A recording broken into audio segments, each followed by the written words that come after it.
Hello, welcome to my channel. Now today we are going to discuss about the continuation of limit gauge. Actually, we have already discussed a few topics on limit gauge. This is the continued lecture series on limit gauge. Okay, so previously, if you have seen the previous video, we have already discussed about how limit gauges are being made, what are the basic purpose of limit gauge, what are their type like go gauge or not go gauge. So in that case, if you understand properly that limit gauges are basically one type of inspection tools, okay, of which the limit of the dimensions are being tested, and based on that testing, whether the material is accepted or rejected, that choice is being made.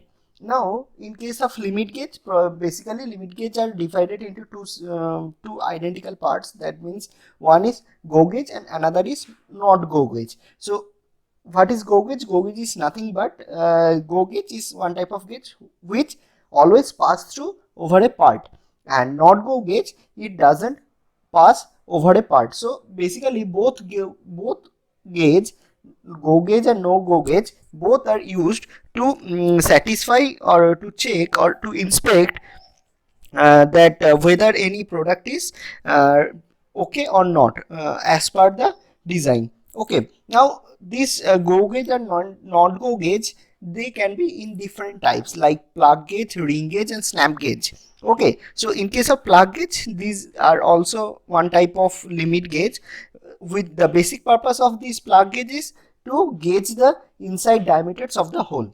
And snap gauge and ring gauge both are almost same, their work procedure are same, but they have some certain physical changes in their looks. Okay, now snap gauge and ring gauge both are metrological tools. They are actually used to gauge the diameter or thickness of a part or material. Basically, snap gauge is used. Snap gauge is almost looks like a micrometer, and basically they are used to find out the external diameter of given length. And ring gauge, in the ring gauge there is a certain hole inside a circular thing, and that circular hole has a specific dimension. Based on that dimension, we check any kind of shaft which goes through that ring gauge. So this is snap gauge and ring gauge. Their main objective are same, but their appearance are different. And the next thing what we have already learned in the previous video, that is the Taylor principle of gauge design, which is a very important part. Okay, so when we are designing any kind of gauge, we must take care of this Taylor principle, which actually states that go gauge should be designed to check the maximum metal condition, and no go gauge that will check the minimum metal condition. So these two actually satisfying the basic theory of go gauge and not go gauge. Okay, so this is actually known as Taylor's principle. So today's video we will discuss about what is the wear allowance and gauge tolerance, and why gauge tolerance is very much important.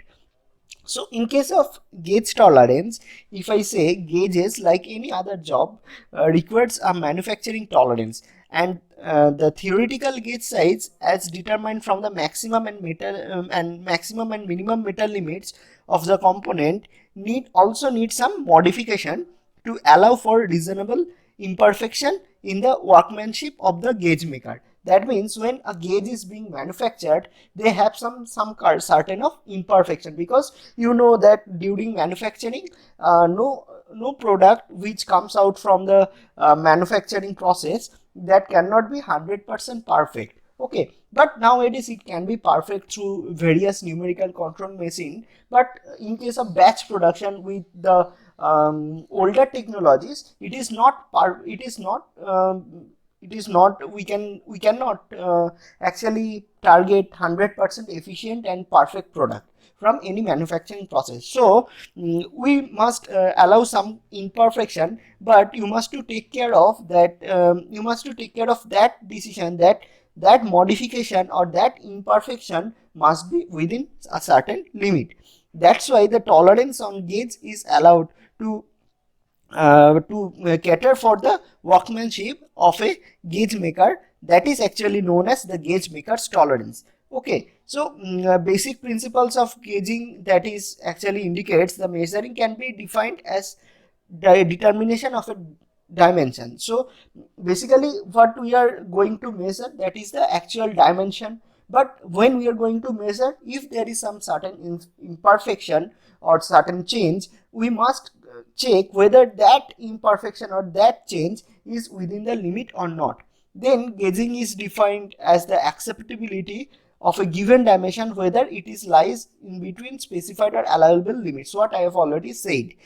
And the most important thing what you must understand and you must remember, that is the gauge tolerance is 10% of work tolerance. So whenever you are calculating any work tolerance, so if you need to find out what is gauge tolerance, then you have to just multiply the work tolerance with 10%, and then you can find out what is the gauge tolerance. Now there is unfortunately no universally accepted policy for the amount of gauge tolerance. However, these norms can be accepted. So basically limit gauges are made 10 times more accurate than that of the tolerance they are supposed to control. Okay, that is the tolerance on each gauge, whether go gauge or not go gauge, that is the 1/10%. That means 10% of the work tolerance. Now this is a very important part, that what are the gauge maker tolerances available. So there are differentiated, if you see on the right side, there is a chart given on the right side, and if you see the chart, there are different class is given, tolerance class is given, based on which the any kind of plug gauge or ring gauge that can be discriminated. Basically this chart is given to find out what is the imperfection level. So if you see, class XX is the closest tolerance, which is actually indicated the master gauges. Okay, so closest tolerance means the level of imperfection is very low. Then the next base tolerance is class X, which is actually used for master and inspection gauge. Then class Y, which is the next best from class X, that is the inspection and working gauge, and class Z is the lowest working gauge, which CODAS tolerances. And there is another least graded tolerance class is available, that is double Z. Okay, so if you see the chart properly, you will see that for a certain inch diameter or certain metric diameter, that tolerance level, they are varying from one value to another value. And if you see the value, suppose for 0.254 mm to 20.96 mm, if you will see the best tolerance, or for the master gauge, the tolerance level goes to the 0.00025 mm, and the least tolerance, which is used for CODAS tolerance, that is goes for 0.0508 mm. So the difference is huge. So by this point of view, you can easily understand why tolerance class is very much important for gauge. Okay, now if you see on the left side, a plug gauge for 1 plus minus of 0.0006 inches is using. So for that thing, you will find that 0.0006 inches and the diameter is 1. So from the table, Z class tolerance becomes 0.00012 inch, and X class, that will become 0.406 inch. Okay, so this is the basic difference by which you can easily understand why this gauge tolerance is very much important. The next thing what you need to know, that is the deposition of gauge tolerance. So actually this deposition of gauge tolerance is very much relative to the nominal gauge size, which requires a policy decisions. Now for instance, if the gauge tolerance increases the size of a go plug gauge from 50.0 to 50.1 mm and decreases the size of no go gauge from 51.0 to 50.9 mm, as I have said for the example, then it is depending upon the actual size of these two gauges, and some of the acceptable work, that is from 50 mm onwards to the actual size of the go gauge will be rejected by the go gauge. Okay, now this rejection will reach its maximum value when the GO gauge size is 50.1 mm. Now, similarly, when the not GO gauge is at 50.9 mm, the acceptable work will be rejected also.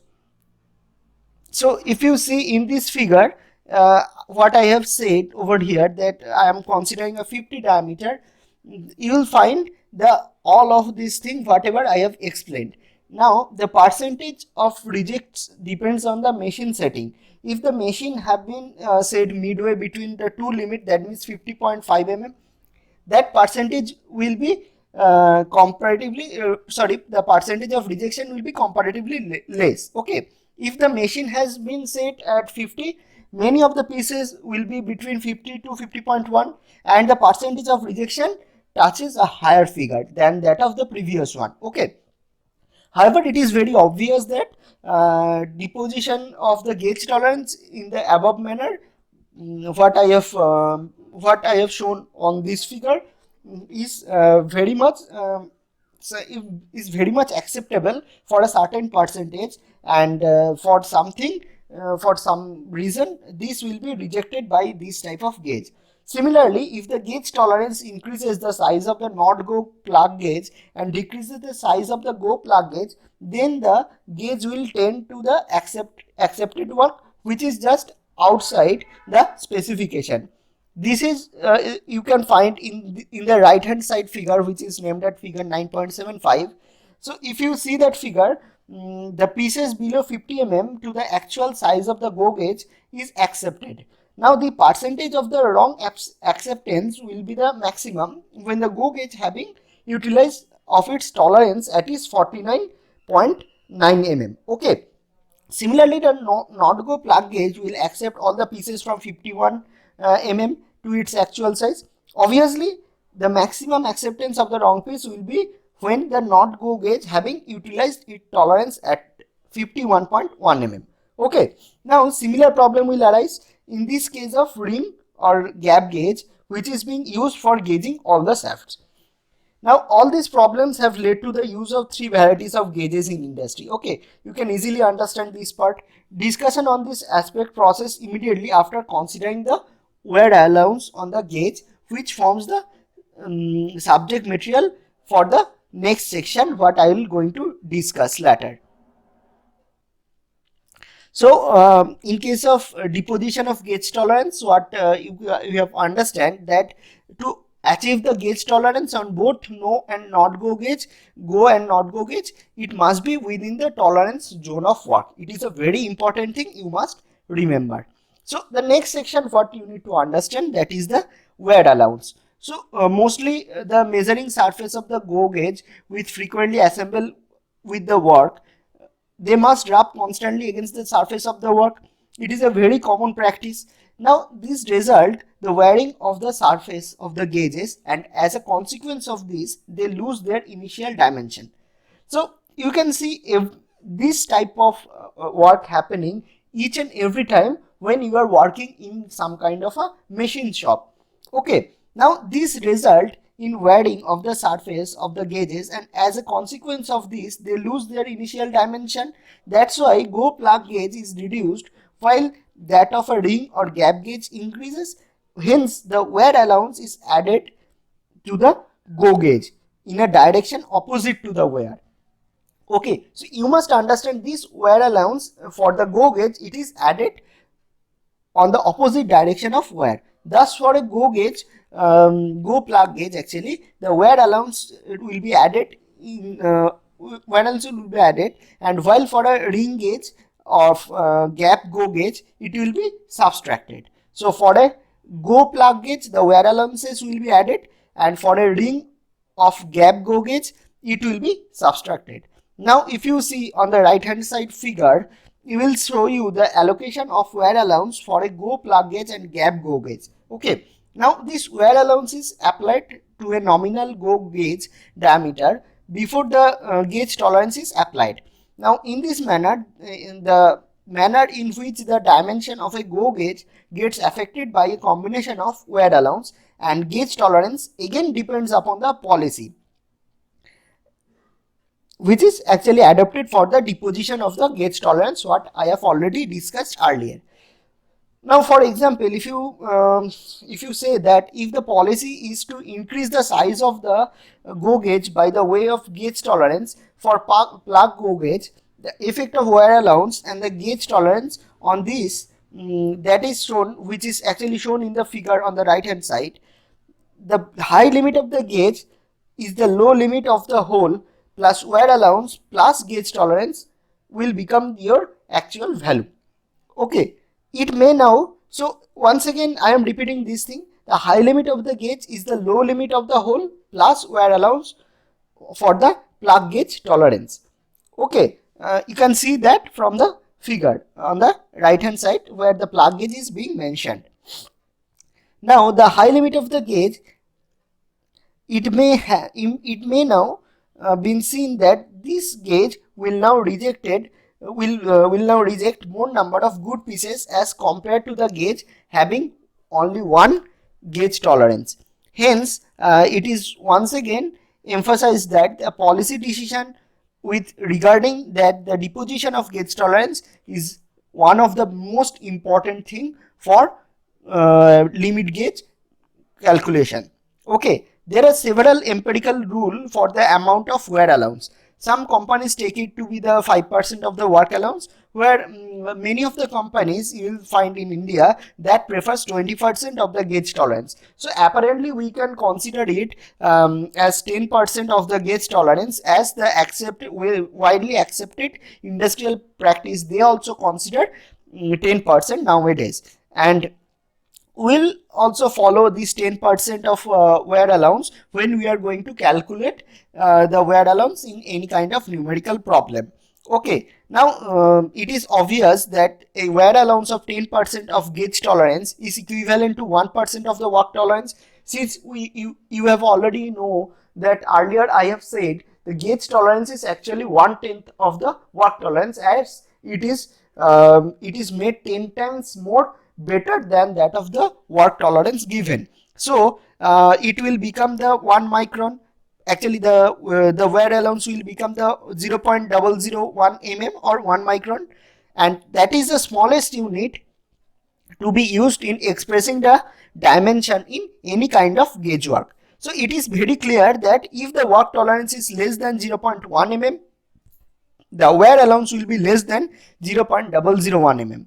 Okay, if the, once again I am repeating that thing, if the work tolerance is less than 0.1 mm, the wear allowance will be less than 0.001 mm, and that will have no practical effect on the gauge. So you will get to know that what is the most important thing, or what is the most allowable thing for any kind of gauge preparation, that is the work tolerance should be less than 0.1 mm, which actually tends to the 0.001 mm of wear tolerance.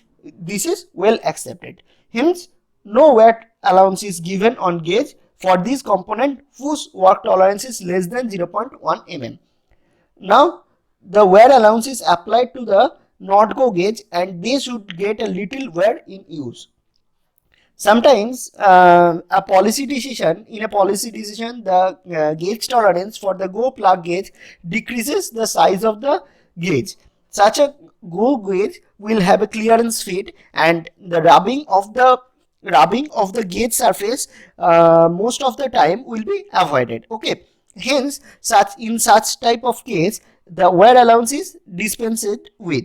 Okay, similarly in go gap or ring gauge, when the gauge tolerance is decided to be kept above the maximum metal limit of the shaft, the wear allowance is dispensed with. Okay, however, when there is no wear allowance is provided on go gauge, either because of the small work tolerance or because of the deposition of gauge tolerance, the gauge should be specially hard wearing material in order to give a reasonable life.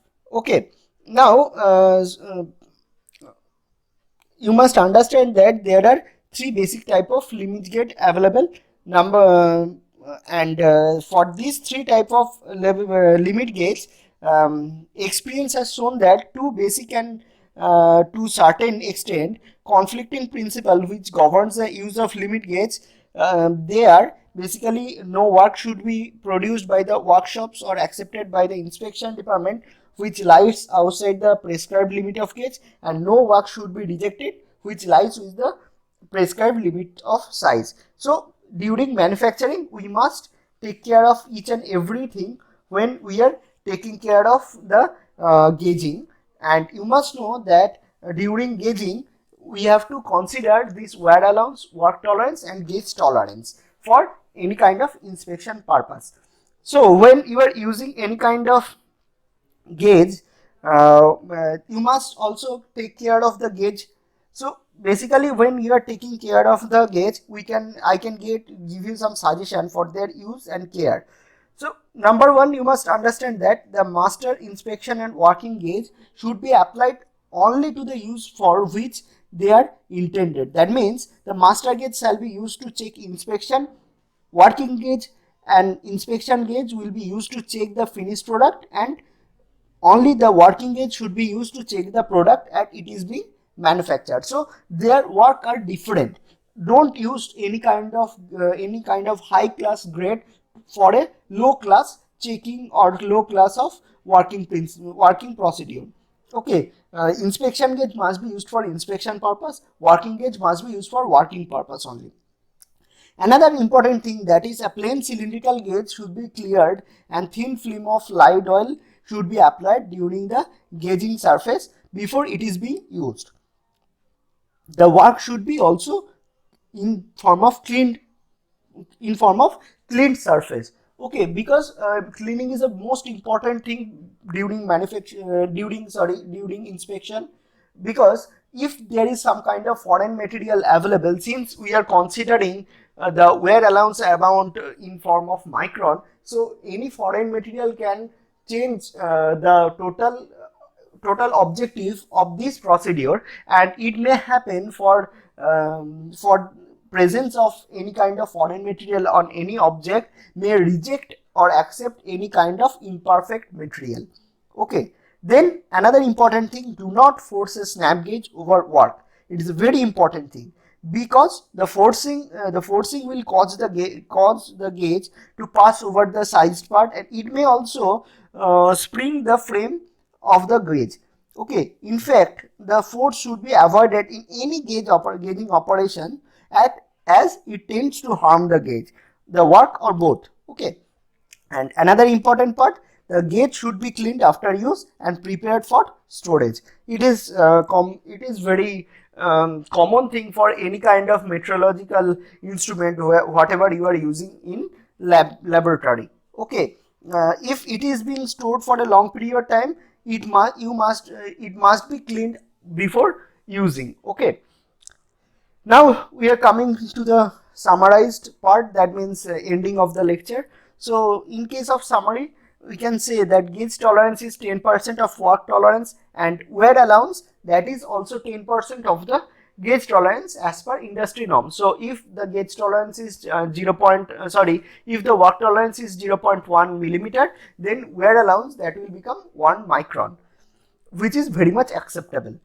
Then the next thing is, gauge must be positioned relative to the work limit in such a manner that the gauge does not tend to accept a defective work. So since the limit gauge is used for finding out any object which is accepted or rejected, so you must take care of this phenomena, that the gauge must be positioned relative to the work limit. And the last thing is, allowance for the wear is normally applied only for the go gauge, and no go gauge should rarely be fully engaged with the work and should therefore suffer a little wear. So for the go gauge, the wear allowance can be accepted, and for no go gauge, since the object is not accepted, the objective of not go gauge is not passing the object through it. So you must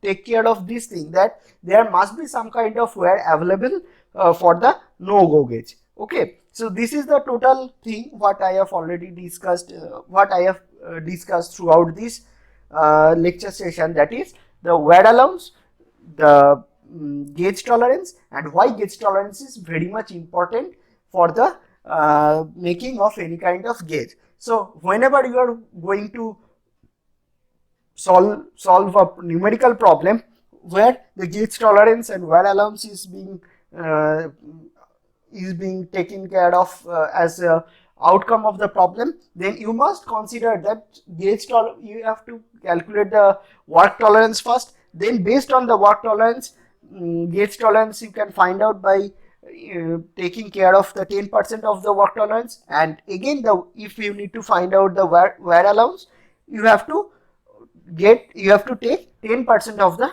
gauge tolerance. Okay, so thank you for watching this video. Please write to me if you find any kind of difficulty. Please like my channel, like my video, subscribe my channel, and keep watching for more videos. Thank you. You will find the subscription link from the comment section or from the playlist section of my video. Thank you.